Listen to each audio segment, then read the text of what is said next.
আসসালামু আলাইকুম, আশা করি সবাই ভালো আছেন। তো আমরা চলে আসি গাজনার বিলে। এটা সারিপিঠা আমাদের বাসার আশপাশেই আর কি। এখানে এসে দেখি যে এখানে মাছ শুটকি করা হচ্ছে। এটা হচ্ছে পুঁটি শুটকি আর এটা হচ্ছে টাকি শুটকি। তো এদিকে বড় বড় মাছও আছে দেখতেছি। তো গাইস, এই মাছের তো আইসটি লাগিয়ে আছে সাথে, তারপরেও কীভাবে খাবে জানি না। বড় একটা মাছ ফাড়িয়ে রাখছে।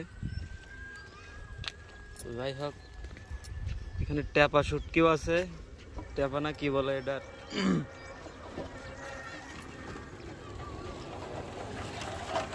যাই হোক, অনেকগুলো মাছ এখানে ছাড়া দেওয়া হয়েছে।